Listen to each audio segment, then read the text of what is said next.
বিভিন্ন ঘটনা বলি বদর যুদ্ধ থেকে আজাহিত মাকতুব রাইকুল মাকতুব। এই হিজরির দ্বিতীয় বর্ষে রমজানের রোজা হতাৎকার ফিতরা ফরজ করা হয়। সঙ্গে সঙ্গে অন্যান্য জাকাতের নেতাব্য বলে দেওয়া হয় তৎকার ফিতরা ফরজ করা এবং জাকাতের নেতা বর্ণনা করা হয়েছিল মূলত ওই সকল ব্যক্তি বস্তুহীন সাহাবে কেরামের জীবন সফর একটুখানি শান্তিময় ও হালকা করার জন্য যারা মদিনার এতে আশ্রয় দিয়েছিল, যারা ছিল নিঃস্ব ফকির। তবে সবচেয়ে খুশি ও আনন্দের বিষয় হলো এটাই ছিল সেই বছর যে বছর মুসলমানরা তাদের জীবনে সর্বপ্রথম ঈদ পালন করে। এ বছর তথা দ্বিতীয় হিজরি শাওয়াল মাসের ইসলামের জীবনে সর্বপ্রথম ঈদ নেমে আসে বদরের প্রান্তে, যখন আল্লাহ তাআলা মুসলমানদের মাথায় বিজয় মুকুট পরিয়ে দিয়েছিলেন। এর ঠিক কয়েকদিন পরে আল্লাহ তাদেরকে সেই সৌভাগ্যের ঈদ দান করেছিলেন এবং এখন মুসলমানরা স্বাধীন ছিলেন।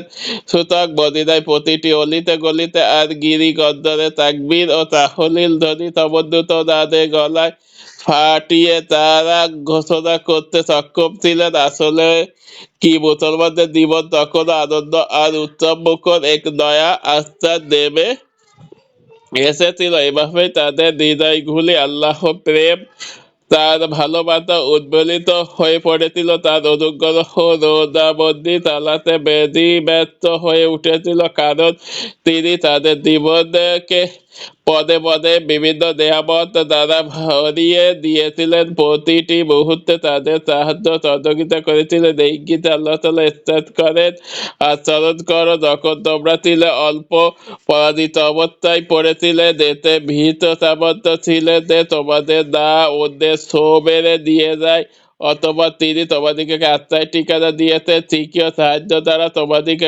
শক্তি দান করেছেন এবং পরিচ্ছন্ন জীবিকা দিয়েছেন, যাতে করে শুকরিয়া আদায় করো। সূরা আনফাল 26।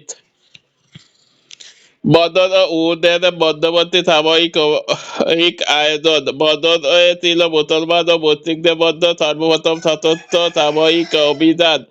এটা ছিল ইতিহাসে অন্যতম চূড়ান্ত নিষ্পত্তিকর যুদ্ধ, যেখানে মুসলমানদের নিরঙ্কুশ বিজয় হয়েছিল। গোটা আরব চোখ বড় বড় করে মুসলমানদের অবস্থানীয় সে বিজয় প্রত্যক্ষ করেছিল, আর যারা এই যুদ্ধে একটি শুভ ফলাফলের সবচেয়ে বেশি প্রত্যাশী ছিল তারাই তাতে বেশি ডাকাতি সুবাদি খেয়েছিল। তারা ছিল মুশরিক কিংবা ইহুদি, যারা মুসলমানদের বিজয় ও সফলতাকে তাদের নিজেদের ধর্মীয় অর্থনৈতিক অবকাঠামোর উপর ধ্বংস ও মরণ আঘাত হিসেবে দেখত। সুতরাং বদর প্রান্তে সেদিন বিজয় মুসলমানদের পদার্পণ করেছিল। সেদিন থেকে এ দু দল প্রচন্ড দেশ দিয়ে মুসলমানদের বিরুদ্ধে আত্মহত্যায়ী ভূমিকা অবতীর্ণ হয়েছিল। আপনি সব মানুষের চাইতে মুসলমানদের অধিক শত্রু ইহুদি ও মুশরিকদের পাবেন। সূরা মাইদা ৮। সূরা মাইদার এই আয়াতটি বোঝা যায় আপনি সব মানুষের চাইতে মুসলমানদের অধিক শত্রু ইহুদি ও মুশরিকদেরকে পাবেন।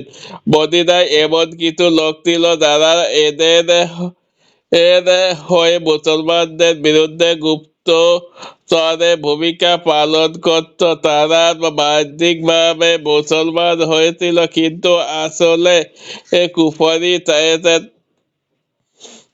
তাদের প্রাণ অন্যদের তুলনায় আরো বেশি শক্ত ছিল, কারণ বাহ্যিক ভাবে হলেও ইসলামে দাখিল হওয়া ছাড়া বাদ ও বদ্ধতা দিয়ে তারা বেঁচে থাকার আর কোনো পথ পেয়েছিল না। তাই সেই উদ্দেশ্য পূরণে তাদেরকে ইসলামের দুয়ারে টেনে এনেছিল। তারা ছিল আব্দুল্লাহ ইবনে উবাইর ইবনে সালুল ও তার বাহিনী। প্রথমোক্ত দুই দলের তুলনায় ইসলামের বিরুদ্ধে শেষোক্ত দলটি মোটেও পিছনে ছিল না।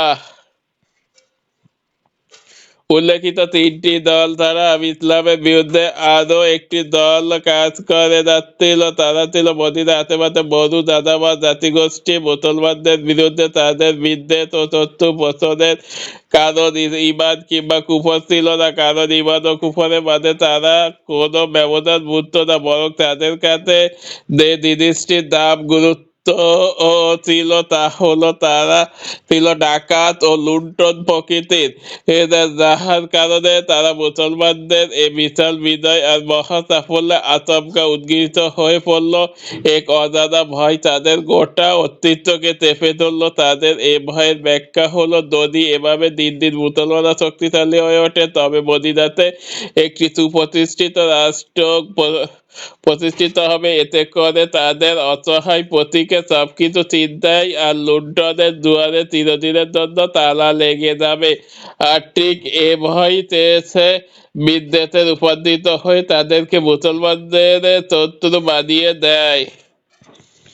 আর এর দ্বারা স্পষ্ট হয়ে যায় যে বদর ফেতে মুসলমানদের বিজয় ও সাফল্য একদিকে যেমন আরবের বুকে একটি নবজন্মা জাতি হিসেবে প্রভাব প্রতিপত্তি ও ক্ষমতার প্রতিষ্ঠিত কারণ ছিল, অপরদিকে তা চারদিকে মুসলমানদের দুশ্মনের জন্ম দিয়েছিল। সুতরাং এখন একটা প্রাকৃতিক ব্যাপার ছিল যে মুসলমানদের বিরুদ্ধে সকলের উদ্যোগ ও কার্যক্রমে একরকম হবে না, বরং যার সুবিধা যেভাবে হাসিল হবে সে তার লক্ষ্যস্থলে যেভাবে পৌঁছাতে পারে তা উদ্যোগী গ্রহণ করা হবে।